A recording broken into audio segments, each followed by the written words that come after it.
እናስልን ክቡራን ተመልካቾቻችን ከመሃል ሚዲያ የምሽት ዜናዎችን ይዘን ቀርበናል። በቅድሚያም አበይት ነጥቦችን ነው። በአማራ ክልል ነገ በሚጀምረው የአጀንዳ ማሰባሰብ ሂደት በታጣቂዎች በኩል በዚህን ቀን እንመጣለን የሚል ምላሽ የለም፣ ነገር ግን ልዑካናቸውን እንደሚልኩ ተስፋ እናድርጋለን ሲሉ ኮሚሽነር ዶክተር ዮናስ አዳይ በጽንፈኛ ፋኖ ዙሪያ ለቀረበላቸው ጥያቄ ማብራሪያ ሰጥቷል። በዝርዝር እንመለስበታለን። የትግራይ ጊዜያዊ አስተዳደር ፕሬዝዳንት ጌታቸው ረዳ የክልሉን የጊዜያዊ አስተዳደር አሁንም እየመሩ እንደሆነና በቅርቡ ወደ ኢትዮጵያ እንደሚመለሱ በዱባይ ባደረጉት ቃለ ምልልስ ገልጸዋል። በተያያዘ የትግራይ ክልል ጊዜያዊ አስተዳደር የአማካሪ ካውንስል ሰብሳቢ በሆኑት አቶ ሞገስ ታፈረ የተመራ የልዑክ ቡድን በኢትዮጵያ የአሜሪካ አምባሳደር ከሆኑት አርቨን ሆስ ማሲንጋ ጋር ተወያዩ። ከተቋሙ እውቅናና ፍቃድ ውጭ ያልተገባ ድርጊት የፈጸመው የአዲስ አበባ ደንብ ማስከበር ባለስልጣን አባል ተቀጣ። ከውጭ የዶናልድ ትራምፕ አስተዳደር የብሔራዊ ደህንነት ተቋም ኃላፊና የበይነ መረብ ደህንነት ኃላፊን አባረረ። ክቡራን ተመልካቾቻችን ከመሃል ሚዲያ እነዚህና ሌሎችንም ዜናዎች ይዘን ቀርበናል። ካፍታ በኋላ እንመለሳለን። ዩቲዩብ ቻናሉን ሰብስክራይብ እንዲሚዘቱን ላይክና ሼር በማድረግ የመሃል ሚዲያ ቤተሰብ እንድትሆኑ በአክብሮት እንጋብዛለን። አብራችሁ ነው። የማይደገም እድል ፒያሳ ሊሴ ገብረ ማርያም በሚገኘው ሳይታችን ላይ የመጀመሪያውን ብሎክ 90% ሽያጭ አጠናቀን ሁለተኛውን ብሎክ ለሽያጭ አውጥተናል። በ10% ቅድመ ክፍያ ያለምንም አይነት ተጨማሪ ወለድ ሙሉ በሙሉ በኢትዮጵያ ብር ከባለ 1 መኝታ 64 ካሬ ጀምሮ እስከ ባለ 3 መኝታ 141 ካሬ አማራጮችን ይዘንልዎት መጥተናል። ሱቆች አልቆባችሁ ለነበረ ደንበኞቻችን አድዋ 00 ፊት ለፊት ባለው 4000 ካሬ ሜትር ላይ ባረፈው ጎልደን ሞላችን 20 ካሬ ሱቆችን ከግራውንድ እስከ 5ኛ ፎቅ ለሽያጭ ማውጣታችንን ስንገልጽ በታላቅ ደስታ ነው። እንዲሁም በአጭር ጊዜ ወደ ቤታችሁ መግባት ለምትፈልጉ ደንበኞቻችን ሀያት አደባባይ ገንብተን 90% ባደረስነው ሳይታችን ላይ እየኖሩበት የሚከፍሉበትን አማራጭ ይዘን መጥተናል። ለበለጠ መረጃ 0966 02 9902 ይደውሉ።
በቅድሚያም የሌተናል ጀነራል ጃግማ ኬሎ ጋሻዎችና ጦሮች ለኢትዮጵያ ቅርስ ባለስልጣን ተበረከቱ። የሌተናል ጀነራል ጃግማ ኬሎ 2 ጋሻዎችና 5 ጦሮች ፒተር ሹልዝ ከተባለ ግለሰብ ለኢትዮጵያ ቅርስ ባለስልጣን ተበርክቷል። ጋሻዎቹና ጦሮቹ ታላቅ የትግል አርበኛ የነበሩት ጃግማ ኬሎ ግል ታሪካቸው እንዲጽፍና እንዲታተም ከፍተኛ ሚና ላደረጉት የኤስጂአይ አፍሪካ ሊሚትድ ባለቤት ሚስተር ፒተር ሹልዝ ከ16 ዓመታት በፊት በስጦታ ያበረክቱላቸው እንደነበር በርክክቡ ወቅት ተገልጿል። ቅርሶቹ የባለስልጣን ዋና ዳይሬክተር ረዳት ፕሮፌሰር አባው አያሌው ተረክቧል። ረዳት ፕሮፌሰር አባው የታዋቂውና የስመጥሩ አርበኛ ሌተናል ጀነራል ጃግማ ኬሎ የሆኑ ቅርሶችን ለባለስልጣኑ በመለገሳቸው ደስታ እንደተሰማቸው ገልጿል። በተለይም ቅርሱ ለባለስልጣኑ እንዲሰጥ ከፍተኛ አስተዋጽኦ ላደረጉት ለአቶ ማሞ ምህረቱ እና ለአቶ ተስፋዬ ኃይለ ሚካኤል ምስጋና አቅርቧል። ዋና ዳይሬክተሩ ለፒተር ሹልዝ የምስጋና የምስክር ወረቀትም ሰጥቷል።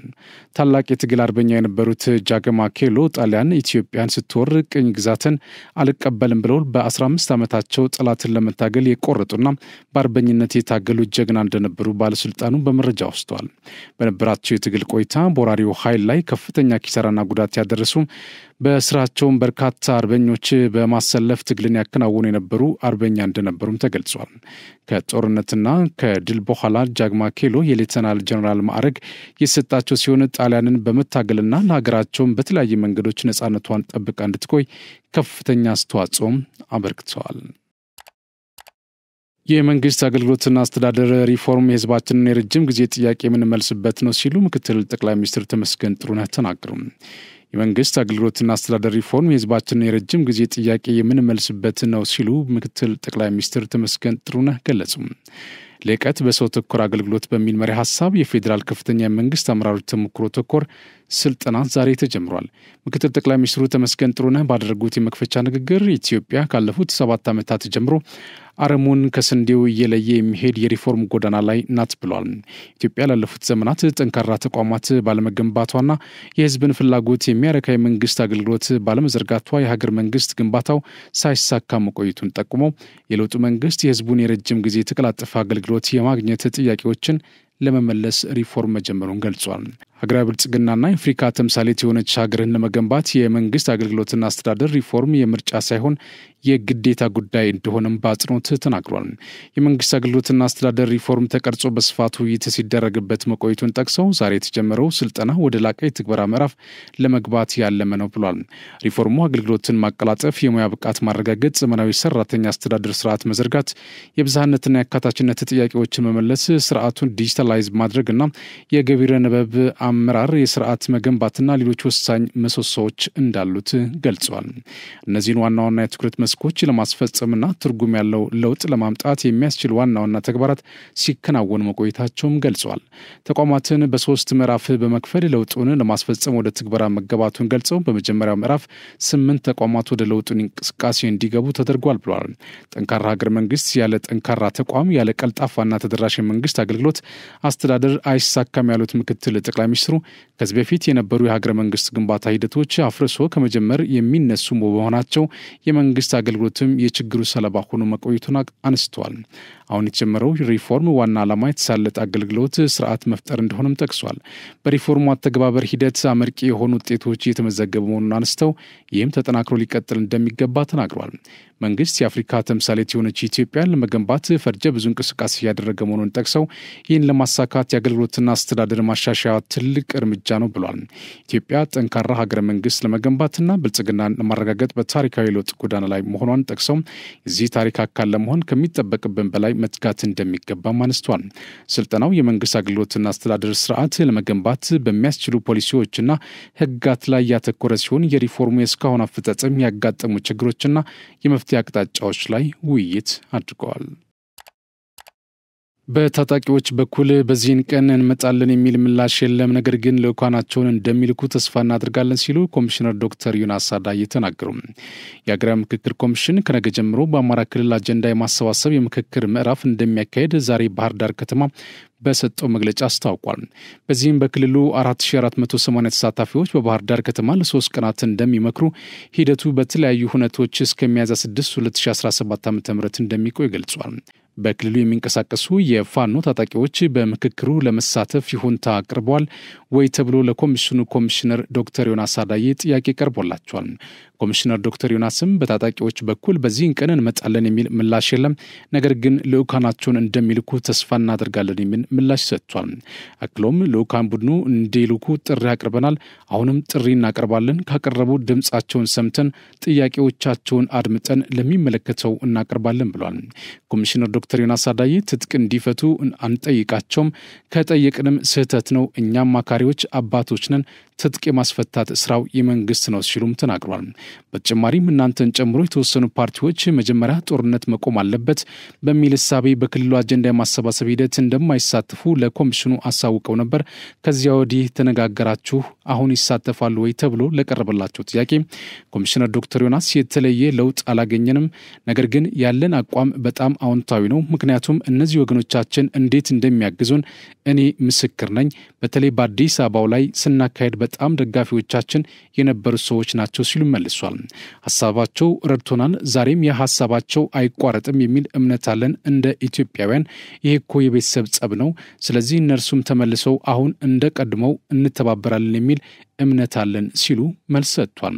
በክልሉ የጸጥታ ችግር ከመኖሩ አንጻር የአጀንዳ ማሰባሰብ ሂደት ምን እንደነበር ከጋዜጠኞች ለተነሳው ጥያቄ ምላሽ የሰጡት ኮሚሽነር መላኩ ወልደ ማርያም በበኩላቸው የተለያዩ ማህበረሰቦች ያለመሸማቀቅና ፍርሃት ፋኖች ምናልባት ከሚያነሱት በላይ ጥያቄዎች እንዳነሱ በምሳሌነት ገልጿል። ህዝቡ የሚያውቅ የሚረዳ ዲሲፕሊን ህዝብ ነው፣ አገርን የሚወድ ህዝብ ነው፣ ልዩነት የሚያደርግ አይደለም፣ ለሌላው የሚያሳስበው ነው ብለው የተወካዮች ልየታ የተካሄደው ልክ በሌላ አካባቢ እንደተካሄደው ነው፣ ልዩነት የለውም ሲሉም ተደምጧል። በክልሉ 263 ወረዳዎች የተሳታፊ ልዩነት እንዲያካሄዱና 4 ወረዳዎች እንዳላካሄዱ ገልጸው የአራቱን ወረዳዎች ስም ዝርዝር ከመግለጽ ተቆጥበዋል።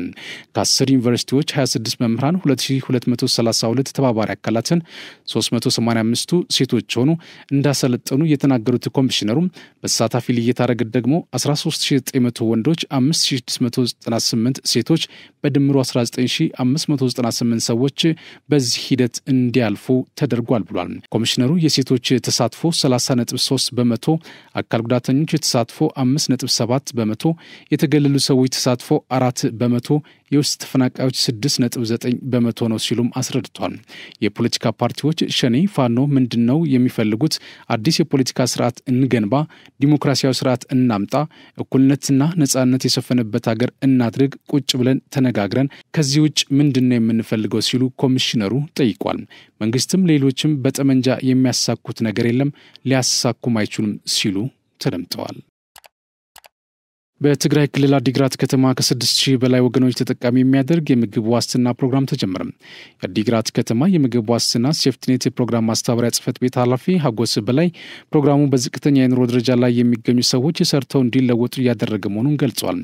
በመጀመሪያው ዙር የምግብ ዋስትና ፕሮግራም ተጠቃሚ የነበሩ ወገኖች በፕሮግራሙ ታግዘው የተለያዩ ሙያዎችን ቀስሞ በቆጠቡት ገንዘብ ወደ ስራ ገብተው በህይወታቸው ላይ ለውጥ ማምጣታቸውን አስታውሰዋል።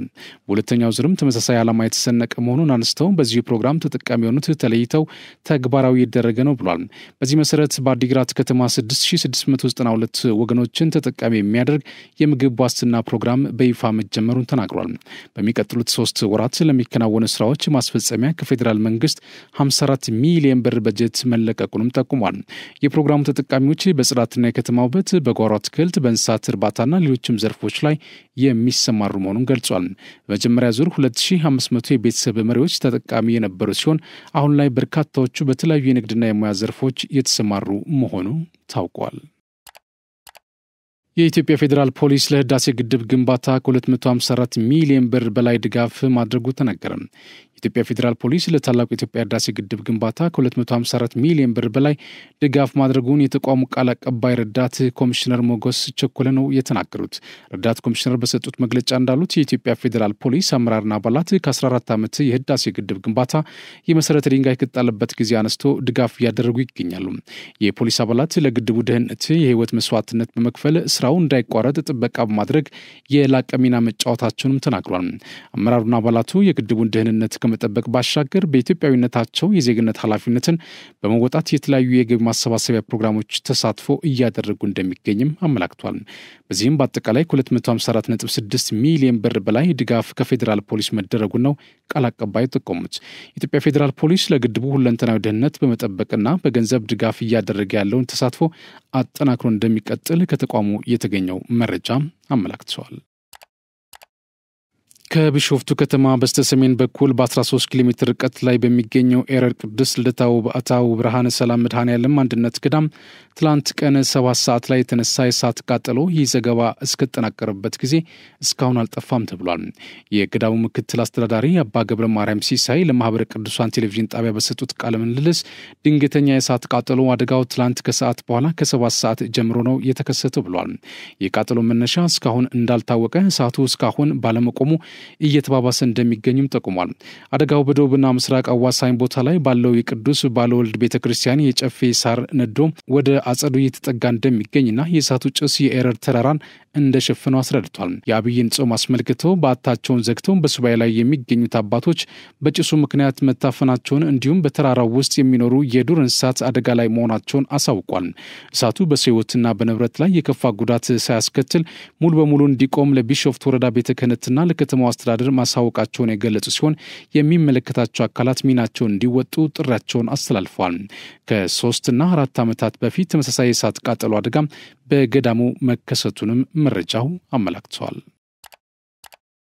ከተቋሙ ዕውቅናና ፍቃድ ውጭ ያልተገባ ድርጊት የፈጸመው የአዲስ አበባ ደንብ ማስከበር ባለስልጣን አባል ተቀጣም።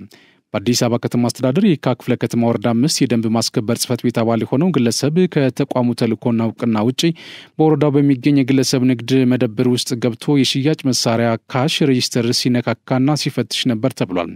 የግለሰቡ ድርጊቱን የፈጸመው ባለፈው ሳምንት ሲሆን ዘልዋውያን በተባለ የባልትና የንግድ መደብር ውስጥ በመግባት ድርጅቱ ህገወጥ ነው፣ የሽያጭ መመዝገቢያ መሳሪያው ህጋዊ አይደለም በማለት በድርጅቱና በሰራተኞች ላይ ዛቻና ማስፈራሪያ ሲፈጽም ነበር። የንግድ ድርጅቱ ቤት አቶ ነብዩ መስፍን የደንብ ማስከበር አባሉ ድርጊት ህግን ያልተከተለና ህገወጥ መሆኑን በተንቀሳቃሽ ምስል አስደግፈው ለወረዳው ደንብ ማስከበር ጽሕፈት ቤት ኃላፊ አቤቱታ አቅርቧል። የወረዳው ደንብ ማስከበር ጽሕፈት ቤት ኃላፊ ወይዘሮ ነጋሴ ጋዲሳ የደንብ ማስከበር አባሉ የፈጸመው ድርጊት ከተቋሙ ዕውቅና ውጭ ሲሆን በጽሕፈት ቤቱ ምንም አይነት ተልእኮ እንዳልተሰጠው ተናግሯል።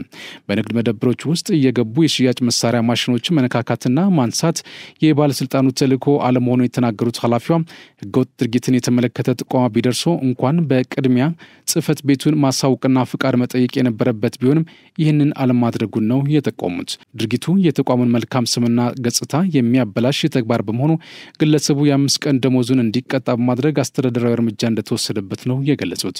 የአዲስ አበባ ከተማ ነዋሪዎች የተመሳሳይ ድርጊት ካጋጠማቸው በ9995 ስልክ ደውለው ጥቆማ እንዲሰጡም ጥሪ ቀርበዋል። የትግራይ ክልል ጊዜያዊ አስተዳደር አማካሪ ካውንስል ሰብሳቢ በሆኑት አቶ ሞገስ ታፈር የተመራ የልዑክ ቡድን በኢትዮጵያ የአሜሪካ አምባሳደር ከሆኑት አርቨን ሆስ ማሲንጋ ጋር ተወያዩ። የልዑካን ቡድኑ በወቅታዊ የትግራይ ክልል ፖለቲካ ጊዜያዊ አስተዳደሩ በገጠመው ተግዳሮት እንዲሁም በፕሪቶሪያ ውል አፈጻጸምና በቀጣይ ጊዜ በሚኖረው ምርጫ ዙሪያ ምክክር ማድረጉ ተሰምቷል። እንደ ምንጮች ገለጻ የልዑካን ቡድኑ በተመሳሳይ ከፌዴራል መንግስት ከፍተኛ ባለስልጣናት ከአፍሪካ ህብረትና አውሮፓ ህብረት ተወካዮች ጋር ንግግር ለማድረግ ቀጠሮ መያዙም ተሰምቷል። በብሔራዊ ምርጫ ቦርድ ምንም አይነት የፖለቲካ እንቅስቃሴ እንዳያደርግ የተከለከለው የደብረ ጽዮን የሚመራው የህወሓት አጃብ ቡድን በህገወጥ መንገድ የሚያደርጋቸውን እንቅስቃሴዎች ተቀባይነት የላቸውም መባሉ ከአሁን ቀደም መዘገባችን ይታወሳል።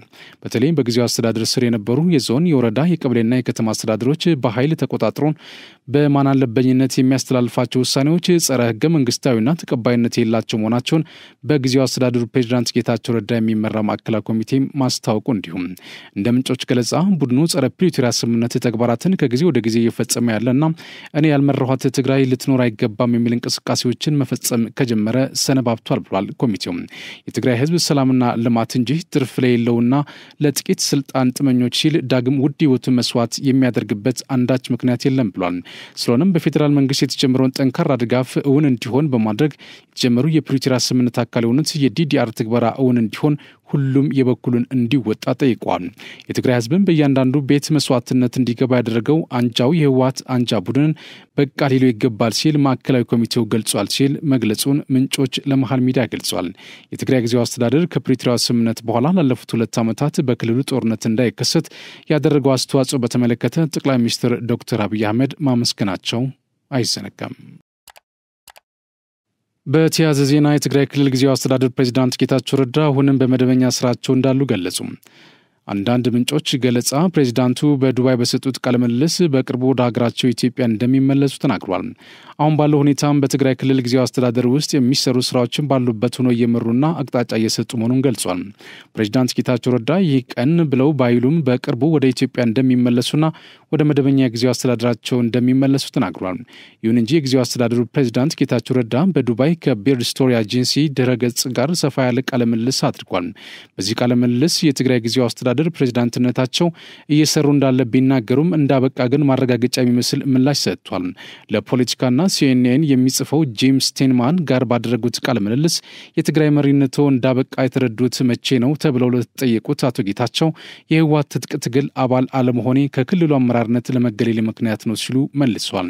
ጌታቸው ከአንድ ዓመት በላይ የህወሓት መሪዎች የራሳቸውን ስልጣን ለማደላደል ሲሰሩ ነበር። በዚህ ምክንያት የፕሪቶሪያው ስምምነትና የትግራይ ጊዜያዊ አስተዳደር ላይ ሴራ ሲሸርቡ ነበርም ብሏል። ከህወሓት 5 ቁንጮ ሰዎች መካከል እኔ ትጥቅ ትግል አባል አይደለሁም፣ በዚህ ምክንያት ከኔ ጋር ተባብሮ አይሰሩም የሚል ስጋት ነበረኝ ሲሉም አስረድቷል። የፌዴራል ጠቅላይ ሚኒስትር ዶክተር አብይ አህመድ የክልሉ የጊዜያዊ አስተዳደር የስራ ዘመን መጠናቀቁን ተከትሎ አገልግሎቱን ለአንድ ዓመት በማራዘም ጊዜያዊ አስተዳደሩን ሊመሩ የሚችሉ አቅም ያላቸው ሰዎችን የትግራይ ህዝብ በኢሜይል ጥቆማ እንዲሰጥ ጥሪ ማድረጋቸው ይታወሳል። መከላከያና ፌዴራል ፖሊስ ለሀገርና ለህዝብ ሰላምና ደህንነት መጠበቅ ትልቅ ዋጋ እየከፈሉ መሆኑን በኢትዮጵያ ፌዴራል ፖሊስ ወንጀል መከላከል ጠቅላይ መምሪያ አዛዥ ምክትል ኮሚሽነር ጀነራል መላኩ ፈንታ ገለጹ።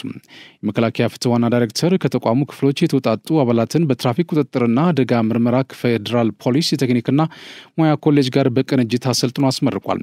በምረቃ መርሃ ግብሩ በክብር እንግድነት የተገኙት ምክትል ኮሚሽነር ጀነራል መላኩ ፈንታ መከላከያና ፌዴራል ፖሊስ ህገ መንግስታዊ ስርዓቱን እንዲከበር ለሀገርና ለህዝብ ሰላምና ደህንነት መጠበቅ ትልቅ ዋጋ እየከፈሉ መሆኑን ጠቅሰው ይህንንም አጠናክረን እንቀጥላለን ብሏል። መከላከያ ለሀገር ዘብ ከመቆም ባለፈ ለፌዴራል ፖሊስ ሁለንተናዊ ለውጥ ከፍተኛ አስተዋጽኦ አበርክቷልና ላቅ ያለ ምስጋና አለን ያሉት ኮሚሽነሩ የተቋማቱ ግንኙነት ለሀገራችን የጋራ ዓላማ ቀጣይም ተጠናክሮ ይቀጥላል ሲሉ አክለዋል። ኢትዮጵያ ሰላም ሆና እንድትቀጥል ወንጀል መከላከል የጸጥታ አካላት ኃላፊነት ብቻ ሳይሆን የመላው ማህበረሰብ ስለሆነ በትብብር መስራት እንደሚገባም ገልጿል። የሀገራችን የልማት ኃይል እያጠፋ ያለው የትራፊክ አደጋ ነውና ሰልጣኝ ተመራቂዎችም በቀሰሙት እውቀት በትጋትና በታማኝነት ሀገርና ተቋምን ማገልገል እንደሚገባቸው ማሳሰባቸውን ከመከላከያ ሰራዊት የማህበራዊ ትስስር ገጽ የተገኘው መረጃ አመላክቷል። የመከላከያ ስትራቴጂክ መሳሪያዎች ኮር አዛዥ ሜጀር ጀነራል ግርማ አክበበው በበኩላቸው መከላከያና ፌዴራል ፖሊስ የኢትዮጵያን ክብር የሚመጥን ወታደራዊ ኃይል በዘመናዊ ሰራዊት ግንባታ እንቅስቃሴ ላይ ከፍተኛ ስራ እየሰሩ መሆናቸውን ገልጸዋል። የኢትዮጵያ አየር ኃይል ተልዕኮውን በአስተማማኝ ሁኔታ የተወጣና የሀገር ህልውናዋን በጀግንነቱ ያጸና ነው ሲሉ ሌተናል ጀነራል ይልማ መርዳሳ ገለጹ። ዋና አዛዡ በአቪዬሽን ሙያ ተቋምን ለማገልገል ወደ አየር ኃይል አካዳሚ ለስልጠና የተቀላቀሉ ምልምል የሰራዊት አባላትን በአየር ኃይል ጠቅላይ መምሪያ ተቀብለው አነጋግሯል። ሌተናል ጀነራል ይልማ መርዳሳ የኢትዮጵያ አየር ኃይል የተጣለበትን ተልዕኮ በአስተማማኝ ሁኔታ በመወጣት የሀገርን ህልውናውን በጀግንነቱ ያጸና ተቋም መሆኑን ገልጿል። ተቋሙ በዚህ ሁሉ የታሪክ ጉዞ ውስጥ ከራሳቸው ይልቅ ሀገር ያስቀደሙና ለኢትዮጵያ ክብር ሲሉ የተዋደቁ ታላላቅ ጀግኖችን ያፈራ መሆኑን መግለጻቸውን ከመከላከያ ሰራዊት ማህበራዊ ትስስር ገጽ የተገኙ መረጃ አመላክቷል። ሰልጣኞቹ ተልዕኳቸውን በጽኑ ሊረዳ እንደሚገባ ያስታወቁት ሌተናል ጀነራል ይልማ መርዳሳ በቀጣይም ከወታደራዊ ማሰልጠኛ ትምህርት ቤት እስከ አየር ኃይል አካዳሚ ድረስ በተዋረድ የሚሰጡትን ስልጠናዎች በብቃት ለማጠናቀቅ ራሳቸውን በስነ ልቦና ብሎም በአካልና አእምሮ ብቁ ማድረግ እንዳለባቸው አሳስበዋል።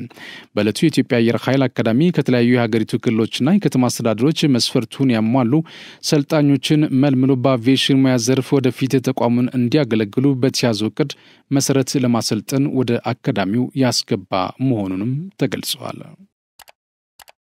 ከምንም በላይ ብሔራዊ ጥቅምንና ሉዓላዊነትን ለማስከበር መከላከያ ሰራዊት ዋነኛው ኃይል ነው ሲሉ ሌተናል ጀነራል ደሳለኝ ተሾመ ገለጹ። የመከላከያ ኢንስፔክተር ጀነራል ቢሮ ኃላፊ ሌተናል ጀነራል ደሳለኝ ተሾመ በቡርቃ ማሰልጠኛ ከሰልጣኞች 100 መሪዎች ጋር በወቅታዊ ሀገራዊና ተቋማዊ ጉዳዮች ዙሪያ ውይይት አድርጓል። ከምንም በላይ ሀገርና ሕዝብ የሰጡትን አደራ በመወጣት የሀገራችን ብሔራዊ ጥቅምና ሉዓላዊነትን ለማስከበር መከላከያ ሰራዊት ዋነኛውን ኃይል መሆኑን ገልጿል። የሀገርና የሕዝብን ሁለንተናዊ ደህንነት ለማስጠበቅ በቁልፍ እሴቶች የሚመራ በሰላም ጊዜ በቂ ስልጠና በመውሰድና የሰለጠነውን ኃይል በማቀብ ውጊያን በሩቅ ማስቀረት የሚችል ኃይል መገንባት መሆኑን ገልጸው ውጊያን በአጭር ጊዜና በትንሽ ኪሳራ ድል ማድረግ የሚያስችል ክህሎትና እውቀትን የተላበሰ ፕሮፌሽናል ሰራዊት ማለት እንደሆነም አስረድተዋል። መሪነት ትክክለኛ ውሳኔ መወሰንን የሚጠይቅ ቁልፍ ተግባር በመሆኑ እየተሰጠ ባለው ስልጠና የአመራርና የውጊያ አቅምን በማዳበር ውጊያን በአጭር ጊዜና በበላይነት ማሸነፍ የሚችል አሃድ በመገንባት ለፕሮፌሽናል ሰራዊት ግንባታ እውን መሆን ጉልህ ሚና እንደሚጫወት ገልጿል። የሀገራችን የእድገትና የልማት ጉዞ ለማስቀጠል ሰላምን በቀጣይነት ማረጋገጥ ቅድሚያ የሚሰጠው ጉዳይ በመሆኑ መከላከያ ሰራዊት ሰላምን ለማስከበር በተለያዩ ውጊያዎች ላይ ጸረ ሰላምና ጸረ ዲሞክራሲ ኃይሎችን ከህዝብ ነጥሎ እየመታ እንደሚገኝ ተናግረዋል።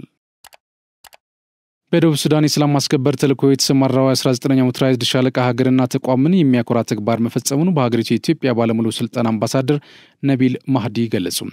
የዩናሚስ ኃይል አዛዥ ሻለቃው ላስመዘገበው የላቀ ግዳጅ አፈጻጸምና በሲሚክ ስራዎች ላበረከታቸው የላቀ አስተዋጽኦ እውቅና መስጠታቸውን የገለጹት አምባሳደር ነቢል ተግባሩ ሀገርና ተቋምን የሚያኮራ ለገጽታ ግንባታ ሚናው የላቀ መሆኑን ተናግሯል። የ19ኛ ሞተራይዝድ ሻለቃ የተሰማራበት የግዳጅ ቀጠና ግጭቶች የሚስተዋልበትና ተፈጥሯዊ መሰናክሎችን የተበራከቱበት ቢሆንም በሁኔታ ወቅት ፈጥኖ በመድረስ በደቡብ ሱዳን ብቻ ሳይሆን ዓለም ላይ ከተሰማሩት ሰላም አስከባሪ ሻለቆች በቀዳሚነት ተጠቃሽ መሆን በመቻሉ የተሰማቸው ደስታ ገልጿል። የሻለቃ የግዳጅ አፈጻጸም ለሌሎች ሀገራት በምሳሌነት የሚጠቀስ መሆኑን ከእውቅናው መገንዘባቸውን የጠቀሙት አምባሳደር ነቢል ሰራዊት ህዝቡን በመደገፍ ያሳየው ሁለንተናዊ ተግባር ህዝባዊነቱን ያስመሰከረበት እንደሆነም አብራርተዋል። አምባሳደሩ 19ኛ ሞተራይዝድ ዩናሚስ የሚተማመንበት ኢትዮጵያ የሰላም ማስከበር ሻለቃ መሆኑንና የተሰጠው እውቅና ለሀገርና ለህዝብ ከፍተኛ ትርጉም እንዳለው ጠቅሰው ለዚህ ውጤት መመዝገብ ከፍተኛ ጥረት ላደረጉ የሻለቃ አዛዥና አባላት ምስጋና አቅርበዋል። ከዚህ ከመከላከያ መረጃ ሳንወጣ የመከላከያ ፈንጅ ማምከን ቢሮ ዕለቱን አስመልክቶ ባዘጋጀው የውይይት መድረክ አምባሳደሮች፣ ወታደራዊ አታሼዎች በመከላከያ ፈንጅ ማምከን ቢሮ ፍቃድ አግኝተው የተደራጁ የተለያዩ የውጭና የሀገር ውስጥ በጎ አድራጎት ድርጅቶች ተካፈሉ። የመከላከያ ፈንጅ ማምከን ቢሮ ኃላፊ ብርጋዴር ጀነራል ታደሰ አመሎ ውይይቱ ከፈንጅ የጸዳች ኢትዮጵያን ለመፍጠር የሚል ዓላማ ለመደገፍ የጸረ ሰው ፈንጆች አጠቃቀም፣ ማከማቸት፣ ማምረትና ማስተላለፍ ክልከላ ኮንቬንሽን ሙሉ በሙሉ ተግባራዊ ለማድረግና በሀገሪቱ የተገኘውን ለውጥ ለመገምገም እድል የሰጠ ነው ብሏል። የመከላከያ ፈንጅ ማምከን ቢሮ ስልጠና ጥራትና ቁጥጥር ኃላፊ ሌተናል ኮሎኔል መርሃ ሀፍቱ በበኩላቸው ቢሮ በተያዘው በጀት ዓመት በተለይ በሶማሌ ክልል ስጋት ባለባቸው ቀጠናዎች ለረጅም ዓመት ተዘግቶ የነበሩ መንገዶችን ፈትሾና አጽድቶ ለእንቅስቃሴ ክፍት ማድረጉ እንደቻለ ገልጿል።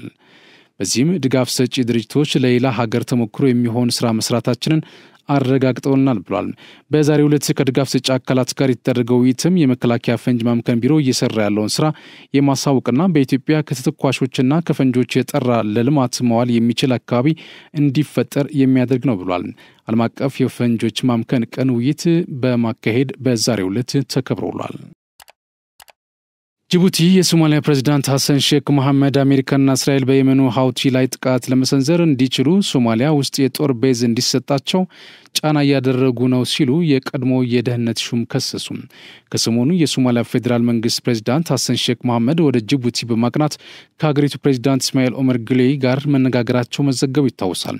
ሁለቱ መሪዎች በቆይታቸው በሁለትዮሽና በቀጠናዊ ጉዳዮች ዙሪያ ተመካከሩ ከሚል አጭር ዘገባ ውጭ ዝርዝር የውይይት አጀንዳዎች ያልተገለጹ ቢሆንም በቀድሞ የሶማሊያ ፕሬዝዳንት መሐመድ አብዱላሂ ፈርማጆ የስልጣን ዘመን የሶማሊያ ብሔራዊ ደህንነት አገልግሎት ዳይሬክተር ሆነው ያገለገሉት ፉአድ ያሲን ሀጂ ጦሃር ከሶማሊያ ፕሬዝዳንት ጉዞ ጀርባ ያለውን ሚስጥር በኤክስ ገጻቸው አብራርተዋል። እንደ ያሲን ሀጂ ገለጻ ፕሬዝዳንት እስማኤል ኦመር ጊሌ ጅቡቲ ከሚገኘው የጦር ቤዝ በመነሳት የየመኑን ሀውቲ ታጣቂዎች ለመደብደብ በአሜሪካ በኩል የቀረበላቸውን ጥያቄ ባለመቀበላቸው የደረሰባቸውን ጫና ለማቃለል አሜሪካና እስራኤል የየመኑን ሀውቲ የሚደበድቡበት የጦር ሰፈር ሶማሊያ እንድታቀርብ ጥያቄ ማቅረባቸውን አስታውቋል። በመረጃው ትክክለኛነት ዙሪያም ሆነ በቀረበው ጥያቄ ዙሪያ በሶማሊያ ፕሬዝዳንት በኩል ስለቀረበው ምላሽ የተሰጠ ተጨማሪ ማብራሪያ አልተገኘም። የኢትዮጵያ ንግድ ባንክ 122.5 ሚሊዮን ዶላር ለደንበኞች ድልድል ማድረጉን አስታወቀም። የኢትዮጵያ ንግድ ባንክ የሀገሪቱን የገቢ ንግድ ለማሳለጥ ከፍተኛ የሆነ የውጭ ምንዛሪ ለደንበኞች እያቀረበ እንደሚገኝ ገልጿል። በዚህ መሰረት በአጠቃላይ 711 የባንኩ ደንበኞች ያቀረቡትን ጥያቄዎች በመገምገም ከቀረቡት ጥያቄዎች ውስጥ 98 በመቶ የሚሆነውን መመለሱን አስታውቋል። በዚህም ለደንበኞች በድምሩ የ122.5 ሚሊዮን የአሜሪካን ዶላር ድልድል ማድረጉን ገልጿል። በተጨማሪም የቀሩት ጥቂት ደንበኞች ጥያቄ ተጨማሪ መረጃ ማጣራት ስራ ተሰርቶ በቅርቡ የሚታይላቸው ሆኗል ብሏል። በቀጣይም ለደንበኞች የውጭ ምንዛሪ ጥያቄ ተገቢውን ምላሽ ለመስጠት ባንኩ ዝግጁ መሆኑን ባንኩ በማህበራዊ ትስስር ገጹ ባወጣው መረጃም አመላክቷል። የማይደገም እድል ፒያሳ ሊሴ ገብረ ማርያም በሚገኘው ሳይታችን ላይ የመጀመሪያውን ብሎክ 90% ሽያጭ አጠናቀን ሁለተኛውን ብሎክ ለሽያጭ አውጥተናል። በ10% ቅድመ ክፍያ ያለምንም አይነት ተጨማሪ ወለድ ሙሉ በሙሉ በኢትዮጵያ ብር ከባለ 1 መኝታ 64 ካሬ ጀምሮ እስከ ባለ 3 መኝታ 141 ካሬ አማራጮችን ይዘንልዎት መጥተናል።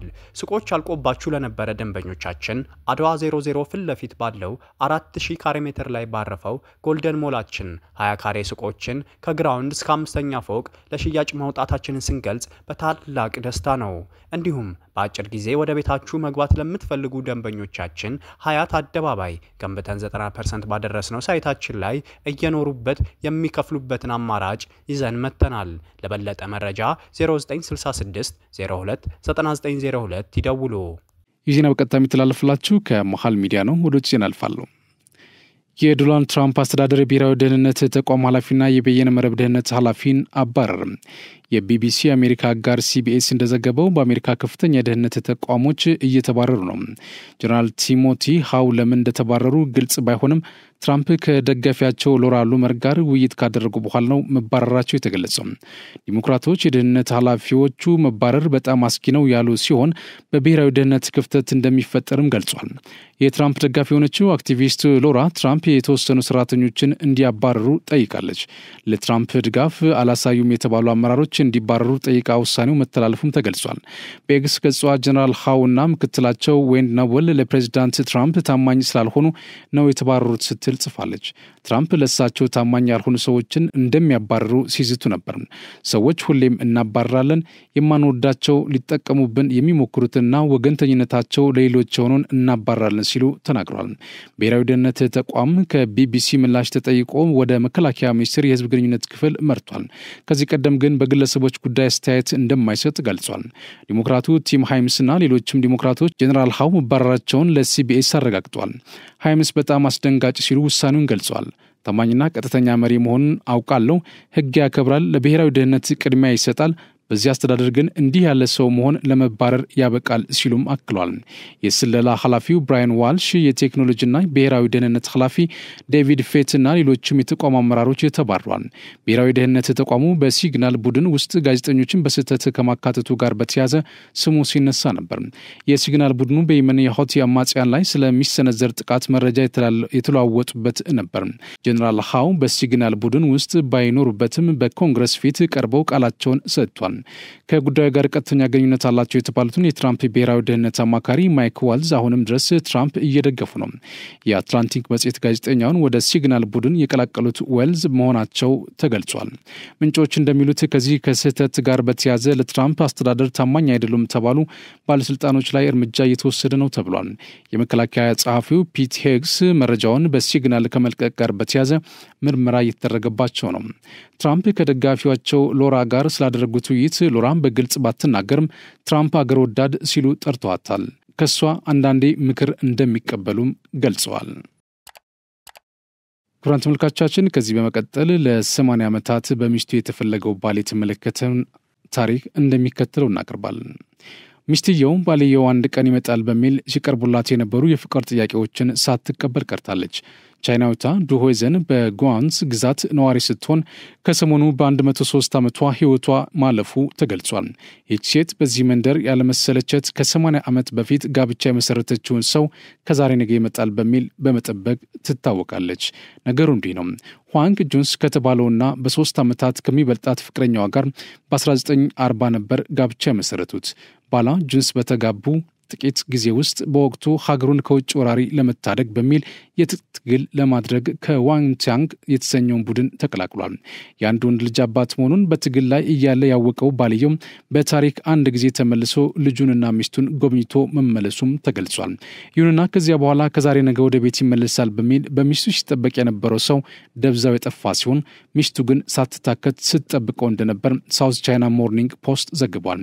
እንደ ዘገባው ከሆነ ሚስትየው የባሏን መጥፋት ያወቁ አፍቃሪዎቿ የፍቅር ጥያቄ ቢያቀርቡላትም ባሌ ይመጣል እያለች ስትጠብቀው ነበር ተብሏል። ይሁንና ባልየው በሚስቱና በሀገሪቱ መንግስት ቢፈለግም ያለበት እንዳልታወቀ ነው የተገለጸው። ልጃቸው ዋንግ ፏንግ አድርጎ ተምሮ ሀገሩን በመምህርነት ሲያገለግል ቆይቶ ከ2 ዓመት በፊት ህይወቱ አልፏል። ከልጅ ልጆቿ ጋር ትኖር ነበር የተባለችው ሚስትየው ሰዎች ባሏን በማሌዥያ ከዚያም በሲንጋፖር ታይቷል የሚል ወሬ መስማታውንና አንድ ቀን ወደ እኔ ይመጣል እንዳለች ከ3 ቀናት በፊት ህይወቷ ማለፉ በዘገባው ላይ ተጠቅሷል። የልጅ ልጆቹም የአያታቸውን መጨረሻ ማፈላለጋቸውን እንደሚቀጥሉ የተናገሩ ሲሆን በተጓዙባቸው ቦታዎች ልጆች ካሉትም እንፈልጋለን ሲሉ ተደምጠዋል። ክቡራን ተመልካቾቻችን ከሙኻል ሚዲያ ለሰዓቱ ያዝናቸው ዜናዎች እነዚህ ናቸው። ስለተከታተላችሁን እናመሰግናለን። ቀሪ ዝግጅቶች ይቀጥላሉ። በእኔ በኩል ጨርሻለሁ። በያላችሁበት ሰላም ሁኑ። የማይደገም እድል ፒያሳ ሊሴ ገብረ ማርያም በሚገኘው ሳይታችን ላይ የመጀመሪያውን ብሎክ 90% ሽያጭ አጠናቀን ሁለተኛውን ብሎክ ለሽያጭ አውጥተናል። በ10% ቅድመ ክፍያ ያለምንም አይነት ተጨማሪ ወለድ ሙሉ በሙሉ በኢትዮጵያ ብር ከባለ 1 መኝታ 64 ካሬ ጀምሮ እስከ ባለ 3 መኝታ 141 ካሬ አማራጮችን ይዘንልዎት መጥተናል። ሱቆች አልቆባችሁ ለነበረ ደንበኞቻችን አድዋ 00 ፊት ለፊት ባለው 4000 ካሬ ሜትር ላይ ባረፈው ጎልደን ሞላችን 20 ካሬ ሱቆችን ከግራውንድ እስከ 5ኛ ፎቅ ለሽያጭ ማውጣታችንን ስንገልጽ በታላቅ ደስታ ነው። እንዲሁም በአጭር ጊዜ ወደ ቤታችሁ መግባት ለምትፈልጉ ደንበኞቻችን ሀያት አደባባይ ገንብተን 90% ባደረስነው ሳይታችን ላይ እየኖሩበት የሚከፍሉበትን አማራጭ ይዘን መጥተናል። ለበለጠ መረጃ 0966 02 9902 ይደውሉ።